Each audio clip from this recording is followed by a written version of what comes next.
Hola, ¿qué tal? Sean todos bienvenidos a este programa sin nombre aún. Les saluda Servando López y Andrés Lizardo. ¿Cómo estás, Andrés? Hola, muy bien. Buenas, buenas. Buenas, buenas. Buenas, buenas. ¿Cómo viste el partido de Monterrey contra Híjole. Liverpool?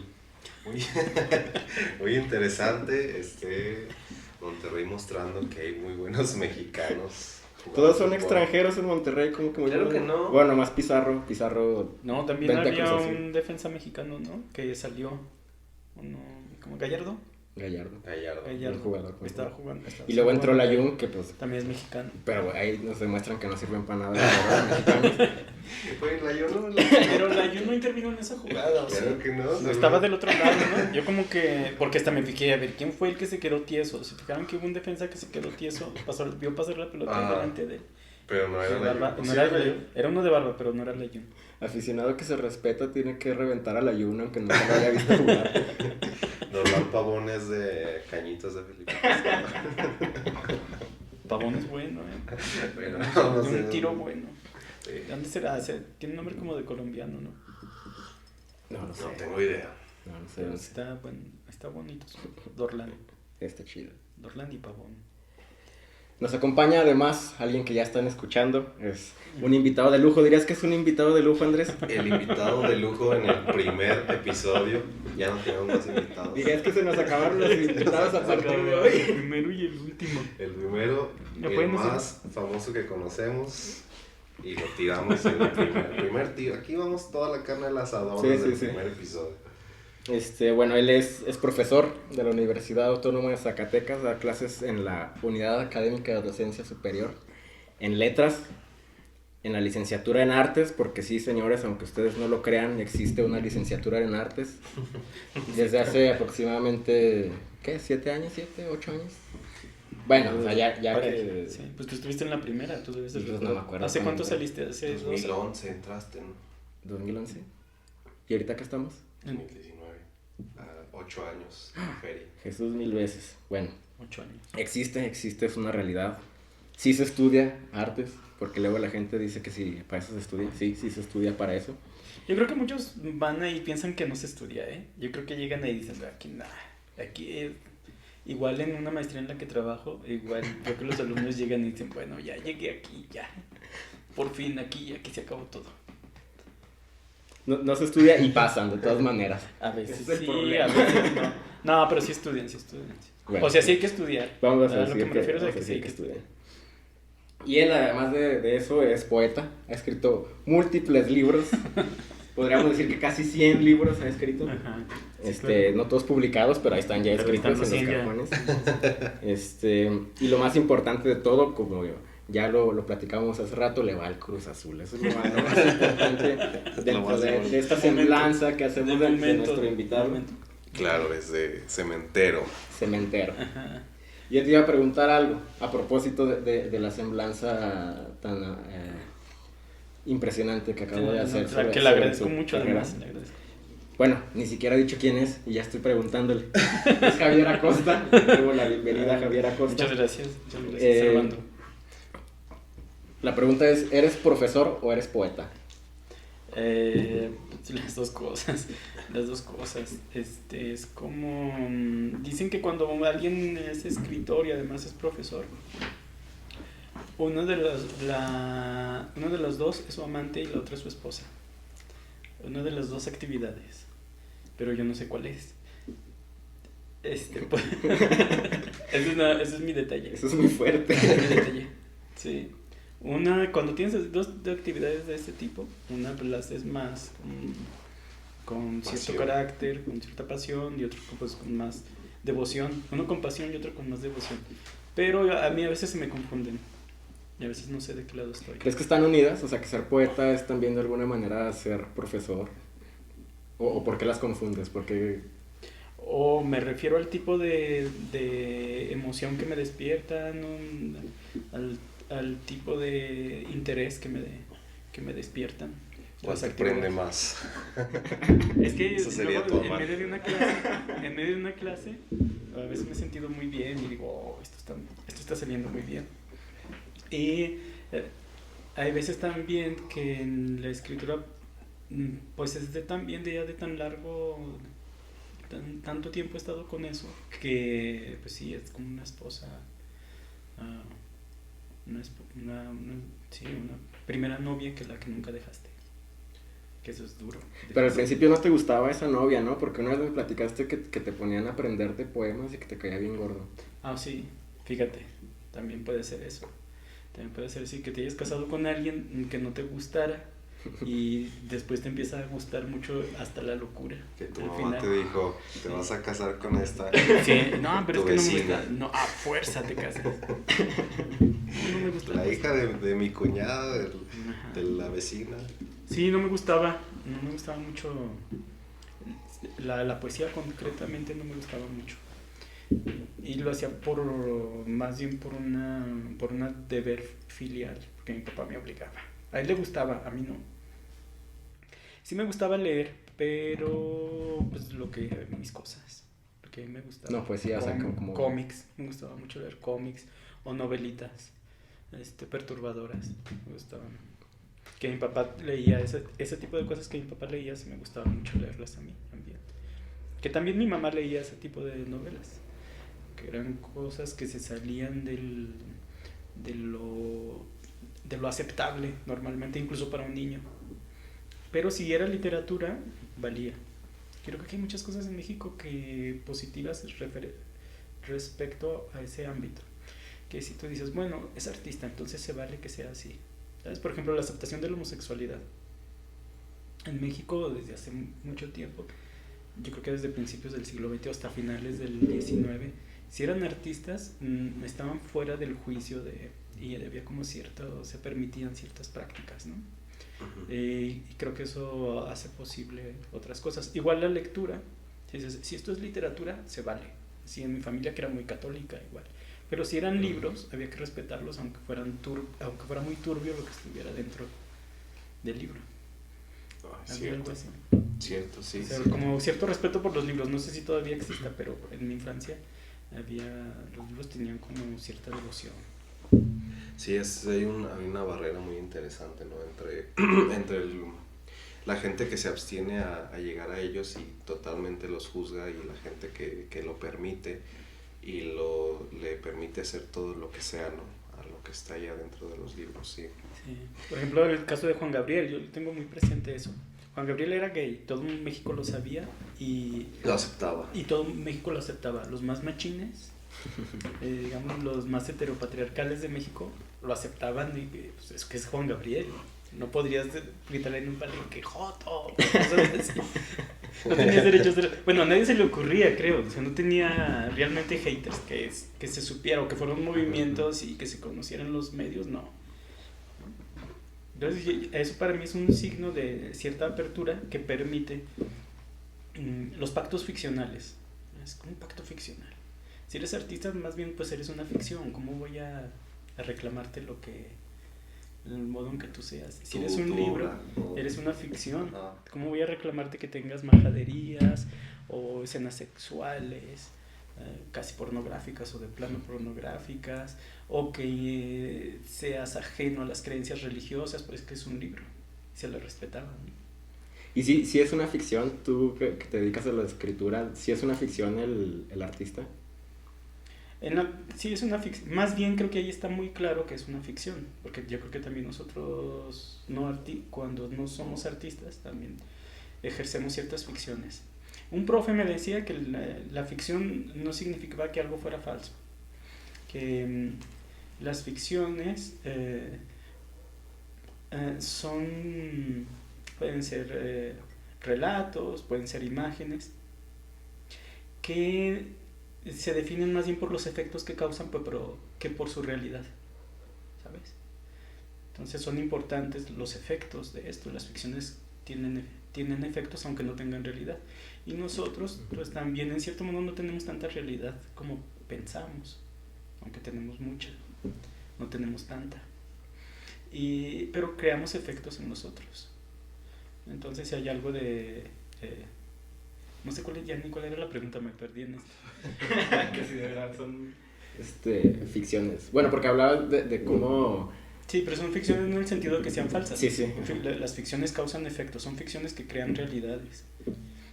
Claro. Bueno, pero porque lo decías como que se pone al artista aparte y por eso se le permiten hacer cosas, ¿no? O sea, a lo mejor creemos que sí vivimos como en cierta realidad y se ve una ficción ahí a un lado, a la que le llamamos arte, pero pues que a lo mejor es igual de ficticia que lo que vivimos diariamente. Sí, también y es no lo una ficción. notamos, ¿no? Nada más que ahí como que se vuelve notorio en las obras En el artísticas, arte. se vuelve notorio y eso es como importante, ¿no? Que decimos, wow, esto. Y sabemos que hay pactos, es como muy evidente el pacto, se le llama así pacto ficcional. Cuando entras al cine, nadie... Antes sí, pero ahora la gente, todos los que están ahí concuerdan con que es una ficción. Me acuerdo que mi papá me platicaba que en su rancho, en San Pedro, ahora Ciudad Cuauhtémoc, una vez un señor no resistió la tensión de ver que iban a dispararle por la espalda a Pedro Infante y le gritaba y le gritaba y sacó la pistola y le disparó la pantalla porque no soportaba eso. Ahora, también cuando empezaron los Lumière con esto lo de la locomotora, creo que mucha gente se salió en la primera función, salió corriendo de ahí porque vieron la locomotora cómo se acercaba a ellos. Pero lo tenemos bien claro que hay un pacto ficcional. No lo tenemos tan claro con las personas. Al respecto de esto, yo una vez te escuché decir que una de las labores de los poetas era también escuchar el habla cotidiana, que de ahí luego el poeta puede llegar a beber cosas y traerlo a su actividad. O sea, ¿crees que eso puede ser como un ejemplo de esta fusión de ficciones que no sabemos exactamente dónde empieza el arte y dónde se acaba, no sabemos dónde acaba el habla cotidiana y dónde empieza a ser ya poesía? O sea, el poeta es capaz de detectar eso, bueno, no el poeta, el artista en general, pues. Sí, el artista. Y la gente que en algún momento puede captarlo, o que está con el oído dispuesto a captarlo. Yo creo que sí, el poeta debería estar muy atento y escuchar.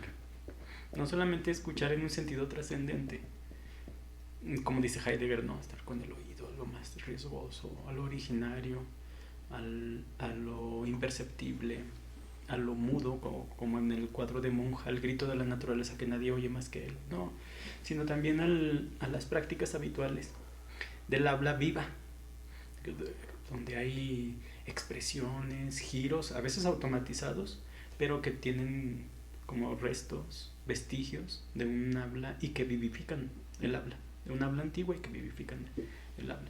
Y hay palabras vivas. Yo ahorita, ayer, andaba buscando lo de boruca, que creo que se está perdiendo, pero creo que lo de la boruca es muy interesante, la palabra boruca. Yo pensé que era una cosa de por aquí, y lo busqué y no es del vasco. Boruca. Boruca, que significa pelea o bulla. Entonces, sí, cuando dicen que entre la boruca, ¿no? Sí, en la boruca, que podría ser como el quilombo en Argentina. Yo pensé que se puede parecer a lo del quilombo. O el desmadre. Pero fíjate, sí, el desmadre, pero en un sentido más de bullicio. Ajá. Y de mucha gente hablando al mismo tiempo, ¿no? Una boruca. Y estaba pensando en alguien que estaba trabajando ahí en unos poemas sobre alguien que oye cosas en su cabeza hueca. ¿Saben? Como la cosa de la cabeza hueca y las voces que hay en las cabezas huecas. Entonces, yo tengo la idea de que cuando me pongo a escribir se calma la boruca, pero cuando no estoy escribiendo hay una boruca donde están atravesando por mi cabeza parlamentos, voces, sí que escucho, pero las voces de mi ego, de mi super yo, la voz muda del ello y todas esas cosas. La silengua. La silengua y los ruidos, todo eso está como en desorden en mi cabeza, pero cuando escribo como que me enfoco y la boruca se calma, se vuelve un poco más armoniosa. Oye, no, pues por eso te duele la cabeza, con razón. Pues, a mí también me dolería. Hombre. Pero todos lo tenemos, por eso la gente busca la meditación, como porque dice, ¿cómo aplaco el ruido que hay? O las drogas. O las drogas. O hay gente que necesita boruca también, quizá puede ser al contrario, gente que está así muy... O hay gente que usa la boruca para distraerse de otras cosas, ¿no? Sí, claro. Sí, hay otra boruca, que es el puro el ruido, el ruido que buscamos para distraernos y tapar, pasar un velo sobre las cosas más insoportables, no todas terribles, también cosas muy bellas que no son soportables y necesitamos correr un tupido velo de ruido para que no estén ahí, ¿no? Para Claro. distraernos. Ujú. Distraernos. Sí, yo a veces cuando escucho a mis vecinos que ponen reggaetón y música de banda y esas por lavando su coche, casi siempre me salen maldiciones, pero después de unas cuantas maldiciones me sale la comprensión y digo, es que Y te pones a perrear, ¿o qué? allá voy con ellos, les ayudo a lavar el coche para que terminen rápido. Oye, y regresando al inicio, cuando tú mencionas que tu padre te lo imponía la poesía, a mí se me hace muy interesante cómo es que si alguien te lo impone, cómo terminas haciéndolo, ¿no? Porque hay muchas historias, yo creo que el triple de historias de personas a las que les imponían alguna cosa y lo terminaban odiando, ¿no? Ujú. Que a mí me daban todos los días de desayunar huevo y ahora lo aborrezco. Y mi mamá siempre me hacía algo con mayonesa. Ojo. Y ahora la odio, ¿no? ¿Por qué en ti es diferente? O sea, porque ahora eres un poeta? Yo creo que sí hay esas cosas que me desagradaron entonces y me siguen desagradando ahora. Las acelgas me siguen desagradando. Pero hay algunos mecanismos, y yo creo que estos son poéticos. Fíjate, lo dice Nietzsche, es una de sus frases más conocidas. Todo lo dulce fue amargo alguna vez. Yo cuando leí por primera vez esto, de lo que me acordé fue de la cerveza y de la mostaza. Son de las cosas que me gustan mucho. No la mota, la mostaza. Pero creo que la primera vez que me dieron a probar mostaza me dijo mi mamá, y estaban mi papá y mi mamá juntos, los veía como si fuera una especie de siamés, a mi papá y a mi mamá juntos, regañándome, diciendo que ya no era tan bueno como antes, esas cosas que te dicen cuando eres niño, que dices, oh, son unos malditos traidores, que si obedecías ahora no, y me acuerdo que me estaban diciendo algo así, yo lo veía como traidores y vi que estaban comiendo algo con mostaza, quizá hot dogs o algo así, no sé por qué le ponían, yo estaba muy chico. Entonces le dije a mi mamá, dame mostaza, y me dijo, no te va a gustar. Y me dijo, dame mostaza, no te va a gustar.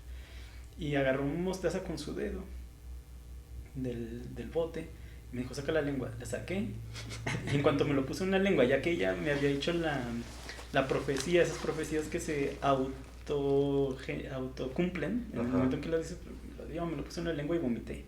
Igual. ¿En su dedo? Con su dedo, así me la puse, y casi, yo creo que casi le vomité la mano. Los piecillos ahí todos llenos Qué horrible es esto. Y ahora me gusta mucho. La cerveza también al principio, así, amarga, Claro. y luego se hace, no es que se haga dulce, sino que hay un proceso de aceptación y de deleite. Un gusto adquirido. Sí, un gusto adquirido, o una transformación. A mí hay buenas especies que las odiaba, como los cominos, y ahora les encuentro propiedades así tremendas, sobrenaturales. Entonces yo creo que sí hay una transformación de cosas que al principio no nos gustan, que nos parecen difíciles, pero que luego se transforman en cosas que aceptas, y a veces que son aburridas y luego se te hacen muy interesantes. Claro. Es que aburrición de esto, y luego le empiezas a encontrar, le descubres los detalles que hay ahí. Sí, por eso ¿A ti te pasó? ¿Así odiaste algo? No, mis padres nunca me impusieron algo así, pero conozco muchas historias al respecto de gente que lo obligaban a hacer cosas y las terminaba odiando, ¿no?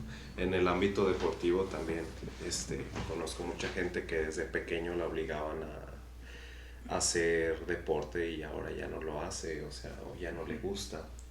Tengo un amigo que es hijo de un deportista de un ciclista que fue a las Olimpiadas, pero ahora él se dedica a streamear videojuegos en internet. Eso me parece una decisión muy sana. Lo envidio tanto pero sí, bueno, no sé hasta qué nivel le fue impuesto, pero sí suele pasar, ¿no? Por eso me despertaba intriga tu caso, que fue un poco todo lo contrario. Sí, hay cosas que con el tiempo dicen, los golpes ingren. Uh-huh. Esas cosas que son difíciles, que luego acaban por gustarte, y además se convierten en algo que intrínseco a tu existencia, que dices, bueno, pues no me lo explicaría sin esto. Y en mi caso pues era que leyera, yo lo transformé no en aprender de memoria, en realidad era leer y aprender de memoria. No memorizo, es muy difícil que memorice, no soy muy adicto a memorizar poesía. pero de vez en cuando se me graban, sin querer se me graban, y algunos me he propuesto ya después me he propuesto aprendérmelos, pero sí lo transformé, dije, bueno, no me lo voy a aprender, no el poema de memoria, mejor voy a escribir yo un poema. Mis poemas, y así no tengo que aprendérmelo. Sigo siendo fiel a lo que mi papá quería, que era que estuviera ahí en eso, en el poema, pero ya no me lo no aprendiéndomelo. En ese sentido sí me revelo, claro. Soy subversivo. O sea, te ponían a leerlos para que te los aprendieras. Sí, el chiste era leerlo y aprenderlo y luego decirlo en una fiesta, por ejemplo, que mi papá se le antojara que, a ver, tú recita ese poema. Como que hay una manera de ver la poesía así, ¿no? Como algo que se memoriza. También para mí es ajeno. O sea, yo nunca lo hice, pero sí conozco mucha gente que se memoriza poemas y eso cree que es lo que se hace con la poesía. O sea, sí. Cuando le dan un poema cree que hay que memorizarlo, o sea, no hay que leerlo. Cuando yo era niño le decían recitaciones. Ni siquiera poesías, ni poemas. Decían, di una recitación. Es una cosa con la que tú tomarías la palabra, ¿no? El recit, que es el discurso, es como échate un discurso, pero de memoria. Con el brazo así, ¿no? Sí, la gestualidad, etcétera. El Día de las Madres ahí, Javier. Sí, ya buscándolo me sé muchos de memoria. Luego van saliendo, ahorita me acordé por la gestualidad, lo de los niños héroes de Amado Nervo. Pero fíjate que ese poema no me lo aprendí leyendo en libros ni memorizándolo, sino porque era donde iba yo a jugar con mis amigos, el Parque de los Niños Héroes aquí en Zacatecas, y está grabado el poema de Amado Nervo. Y nos decían que si nos quedábamos mucho rato ahí, los niños héroes iban a bajar. Si nos quedábamos después a las 9 de la noche, bajaban los niños héroes y entonces había que regresar a la casa. Y sí, a veces me esperaba a las 9, sí. Se iban todos y yo me quedaba ahí. Y sí los veía que empezaban a moverse. Y leía el poema, decía, algo tiene que ver con el misterio de los niños héroes que van a bajar. O sea, los invocabas con poesía. Qué fuerte. Y yo creo que sí. Bueno, o sea, que había como un gozo tremendo, ¿no? Que está muy relacionado. Ayer estaba leyendo sobre eso. Debe ser algo muy atávico, pensando en lo amargo y lo hermoso. Dice Walter Burkert en un libro que se llama La invención de lo sagrado, y ve cómo hay una relación entre la biología y los ritos antiguos europeos, sobre todo occidentales, pero menciona algunos americanos y asiáticos. Pero él dice que el proceso está bien claro y es muy sencillo en todos los ritos iniciáticos, y es que lo primero que hay que hacer es un sacrificio, y en este sacrificio hay un ambiente de terror. Y de terror, de miedo, no es nada agradable el primer paso. Pero es como la antelación de la belleza y del bien, de la aparición de los dioses. Y después de que aparecen los dioses, la revelación. Entonces yo creo que sí, en nuestro inconsciente, y Burkhardt lo relaciona con la biología. Están los animales, están los antiguos rituales y está en el arte. Y yo creo que está en el disfrute de las cosas. Nos gustan más las cosas si primero hay un sacrificio. Es decir, una dolencia, un desagrado, que va a hacer que por contraste se acreciente aquello que te gusta, ¿no? Por ejemplo, si haces una cola de toda la noche para un concierto, probablemente vas a disfrutarlo más. Yo creo que es un mecanismo atávico, ¿sí? Muy antiguo que nos produce esos efectos de la belleza, ¿no? Lo amargo, por eso lo amargo debe venir primero para que luego haya algo dulce. Si no conoces lo amargo, en realidad no sabes qué cosa es la dulzura. Estás ahí sin saber que estás en ella. Cuando se vuelve consciente es cuando la puedes contrastar, obviamente. Por eso realmente no sabemos qué cosa es la vida, porque no tenemos el contraste con sabemos qué es la muerte. Sí. Si supiéramos realmente qué cosa es la muerte, podríamos decir, la vida tiene este valor. ¿Quién crees que se dio cuenta primero de ese proceso? ¿Nuestros antepasados o la vida? O sea, ¿qué fue? ¿Crees que ellos lo hicieron pensando en el proceso o que nosotros hacemos esta reflexión pensando en nuestros ancestros? Sí, nosotros ya lo hacemos pensando en ellos, pero yo creo que ellos, nuestros ancestros, lo hicieron sin saber que lo hacían, pero con una especie de programa. Eso también lo dice Burkert. Hay como programas biológicos que producen este tipo de procesos. Es decir, incluso hablan en el término de software. Eso se me hace muy interesante. Como si hubiera un software biológico que dijera, esta es la programación. Primero, este es el primer paso, este es el segundo paso y este es el tercer paso. Sí me lo creo. No lo hacemos sin saberlo. Lo dicen otros, también Roger Caillois dice, lo que nosotros vemos como comportamiento en los insectos es teología en los hombres, o metafísica, teoría del lenguaje. Wittgenstein lo dice en este libro que hace de una crítica a un libro de antropología del siglo XX, ¿cómo se llama? La rama dorada de Fraser. Ajá, de Fraser, la rama dorada. Ajá. Ahí dice eso, o sea, porque Fraser lo que hace es criticar este lado como ritual de algunos poblados, la verdad no sé de dónde, pero es lo que hace, criticar ese asunto de lo religioso y lo ritual. Y Wittgenstein dice que pues más bien todo lo contrario, o sea, que si algo somos nosotros, los seres humanos, es ser seres rituales, o sea, que si hay alguna esencia es que hacemos rituales. Sí, y yo creo que están en la biología. O sea, los rituales son desdoblamientos biológicos. Por ejemplo, Burkhardt aclara las cuestiones de las mutilaciones. Dice, ahí están en los animales. Cuando una lagartija la persigues, le inventas una piedra, piensas que le atinaste porque soltó la cola. Dices, le hice que tirara la cola, ¿no? La lagartija suelta la cola. Cuando agarras a un ave, el ave suelta todas las plumas, como para decirte, quédate con las plumas y yo me voy de aquí. Entonces los animales, las arañas, las atrapan sus depredadores y sueltan una pata y la pata se sigue moviendo como para atraer la atención y la araña puede escapar. Esto significa, dice Burkhardt, otorgar lo más pequeño para salvar lo más grande. Una parte para salvar al todo. Te dejo un dedo. O sea, habla de tribus donde se cortan un dedo y lo ofrecen al Dios para no sacrificar el todo. En la Biblia encontramos a los que sacrifican al primogénito o al niño más pequeño que debe sacrificarse, como la historia de Isaac, que le ofrece el niño a Dios, que lo detiene el puñal. Pero dice Burkhardt, lo más sustituible se va ofreciendo. Fíjate, eso está en los rituales, está en los animales, pero yo digo que todo eso es la sinécdoque, por ejemplo, en el poema. Una sinécdoque es un artificio poético por el cual nombras al todo por la parte. Es el mismo mecanismo biológico. No voy a señalarlo todo, no voy a decirlo todo en el poema porque no se puede, pero voy a decir una partecita que contenga el todo. Está en los animales, está en los rituales, está en el arte y en la vida diaria está un proceder sinecdótico. Por este rollo del ritual y de la poesía como ritual y su relación con nuestras características biológicas, es decir, animales, tiene que ver con eso el hecho de que tú te transformes en pájaro cuando hablas de mi vida como pájaro en tus poemas. ¿Tiene que ver con eso o no tanto?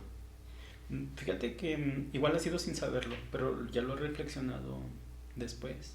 Ahora he estado buscando cosas sobre por qué lo del pájaro y ya veo que tiene ahí unos símbolos inconscientes, cosas que uno hace sin saber que las hace. Pero yo no me la buscaba. Yo encontré como espontáneamente la idea del pájaro. Cuando acordé ya estaba escribiendo como pájaro. Es más, empecé a dibujar pájaros. Así a lo loco. Tenía una libreta, ahora la veo. Una libreta llena de pájaros y cosas así no muy agradables de ver. Pájaro, todo lleno de pájaros, sin saber por qué. Y bueno, pero viendo desde el punto de vista del trabajar poéticamente, creo que me ayuda mucho a encontrar un tótem. Escribí un libro sobre perros. Y el primer cuadernillo que escribí se iba a llamar Vacas. Sí, ese de los perros. Aquí está este libro, ¿cómo se llama? Ustedes no nos pueden ver, pero yo lo estoy sosteniendo con mi mano derecha. Se llama 19 poemas al oído del perro. Ilustrado por Gabriela Mendoza. Gabriela Mendoza, sí, es una pintora de Aguascalientes. Sí, creo que es como un tótem o un animal guía. Te ayuda a verlo, como que te puedes desdoblar en ese animal y puedes acceder a cosas que por ti mismo no podrías acceder tan fácilmente. Pues ya también en la antigüedad los animales han sido guías, ¿no? Los perros eran guías para los aztecas, creo, que para guiarlos al otro mundo. Entonces sí, los perros nos pueden guiar, y se puede desdoblar uno en el perro y en los pájaros también, ¿no? Hizo como esas expresiones populares de, por ejemplo, andar de a perro, sentirse como perro sin dueño, perro que ladra no muerde. No se refieren a los perros ninguno de estos dichos, se refieren a nuestra experiencia humana y el espejo que tenemos en los animales, ¿no? Los animales son espejos de muchas cosas que suceden en nuestro interior. Ya para terminar, porque esto se está alargando demasiado Pero pueden cortar, ¿no? No, vamos a cortar esto. Todo ha sido demasiado interesante. Vamos a cortar la parte donde Javier nos dice sus cuentas de banco y ¿Entonces qué? sus cuentas de banco y sus claves secretas. Corta eso donde di mi NIP. Cortamos la confesión de amor. Lo del PayPal. Sí. También lo quitas. Sí. Puse mi password del PayPal. También vamos a cortar la parte donde Servando nos dice sus canciones favoritas de Sabina. Te aventaste bien. Se fue en un pueblo con Sí, me sale bien el falsetillo. Persona que más conoce de Sabina en todo el mundo. Entre Sabina tú, va a ser un tema. Tú, Sabina o Chabela Vargas, no exclusivo. me puedo decidir. Tienen la misma voz al cantar. Entonces no pueden ver la playera de Sabina de Servando. Aquí está. No voy a comentar nada al respecto, me parece una falta de respeto. Pero sí no me quiero no me quiero ir sin preguntarte, y seguramente los que nos están escuchando, que probablemente sean la mamá de Andrés y la mía, Sí. y la tuya. Es la mía. Hace rato hablabas de tu libreta llena de dibujos, de pajaritos y de cosas que no son muy agradables de ver. La pregunta es, tú tienes un Instagram que se llama Mi Vida Como Pájaro, Así en el es. que subes muchos dibujos. ¿En qué le aporta este ejercicio de dibujar? Y no solo dibujar, sino subir a una plataforma, a una red social que se llama Instagram. ¿En qué le aporta eso a tu actividad como poeta? ¿Y cómo es que decidiste que esos dibujos sí son dignos de verse y de no quedarse ahí en una libreta como los que mencionabas hace rato? Sigan a Mi Vida Como Pájaro en Instagram. No, pues tú me lo recomendaste, que hiciera un Instagram. Y por eso Yo no quería. Tú me dijiste, pues haz un Instagram. O sea, dirías que mi obligación de abrir un Instagram fue como cuando te obligaban a aprender. Sí, más o menos. Bueno, yo tengo un blog que se llama Mi Vida Como Pájaro, y lo abandoné. Pero durante muchos años me escribía ahí, y tuve una sensación muy interesante, que es de que si fuera automáticamente publicado algo.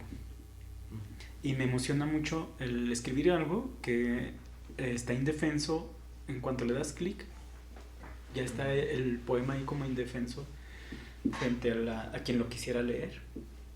Y eso me parece muy interesante, me produce cierta adrenalina. Pero también la idea bueno, escribo a diario yo. La mayoría de las cosas que escribo pues no valen para nada la pena, salvo para mí. ¿Ya escribiste hoy? Escribí hoy. ¿Un poema? Escribí un... ¿Nos lo puedes recitar? No le grabé, Servando. Sí, pero lo escribí, pero no me salió en la mañana. En la mañana. Es sobre alguien que quería ser un pájaro, pero se convirtió en una parvada. Esa es como empecé a escribir salmos. Entonces, salmos de renegados, no salmos habituales. Pero es de alguien que buscaba ser un pájaro y se convirtió en una parvada. Y quería el cielo, pero para poder entrar al cielo necesitaba matar a Dios. Todavía no hallo la forma de poder contradecir bien el discurso habitual y encontrarlo con las cosas que yo he vivido, pues. Para que hay que romper con esos, acabar con ciertas cosas, los telones de los que hablábamos al principio, ese telón que te impide ver lo que está detrás de La boruca. En muchos casos Dios forma parte de la boruca. Entonces los salmos son de alabanza a Dios, pero en este caso un salmo en el que se pudiera decir, bueno, no, Dios es solamente un momento anterior a algo que no es Dios, que no tiene que ver con Dios, pero es la realidad del cielo en la tierra, que leí hace poquito. Y sobre eso escribí, pero tú has visto los poemas, son muy cortitos, son de 5 o 6 versos, cuando mucho. Lo tenía, pero no tengo la forma todavía en la que debe ser. Y ya, pues los hago por eso. Porque me gusta. Y me gustaba mucho dibujar de niño. Me encontré un amigo que me decía, tú dibujabas, tú no escribías. Me encontré el otro día ahí en el centro, en el festival de poesía. Y sí, me gustaba mucho dibujar. Ahora escribes y dices que dibujas, ¿no? ¿No te dijo eso? Sí, bueno, no, son dibujos, tú los conoces, los que los vean son dibujos demasiado elementales, así, pero al mismo tiempo procuro que sean,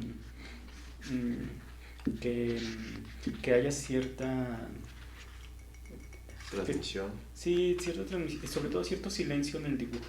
Que hay cierto silencio en el dibujo y cierto silencio igual en el poema. Que no tiene que ver con una práctica japonesa asociada al haiku, ¿no? Creo que alguna vez, no sé si lo haces por eso, pero alguna vez te oí hablar de... Sí, hay una forma que se llama haiga, que es dibujo o acuarela y poema. Y se me hace muy, muy bueno para mí porque yo tengo esas dos cosas, que yo escribía y no pensaba en publicar, y dibujaba y dibujo y nunca pensaba en que era dibujante, ni poeta, ni nada. Ya pues se ha dado que se publiquen los poemas y los dibujos que nunca han aparecido ni he hecho ninguna una vez ilustré una revista, pero me invitaron. Pero pues alguien que no sabía de qué se trataba. Pero tengo el ímpetu de dibujar igual de la misma manera que el apetito de escribir. Bueno, pues este fue nuestro primer programa. Ya esto se alargó demasiado, creo. Lo puedes cortar, no estés renegando. Es que cortar nada. todo va a salir. Todo va a salir. Servando, ¿algo más que quieras agregar? Se me acaba de ocurrir que les puedo leer un poema de Javier, pero voy a terminar muy solemne esto. Mejor eso lo dejamos para otra, porque todavía va a venir de invitado a otros cuantos programas. Sí, va a ser nuestro invitado. Sí. Siguiente programa. De hecho, dejamos de ser sus anfitriones, nos despedimos, los dejamos con Javier Acosta de hoy en adelante. Bienvenidos al programa. Bienvenidos al programa de Javier Acosta. Pues muchas gracias, nos vemos. Hasta luego. Adiós.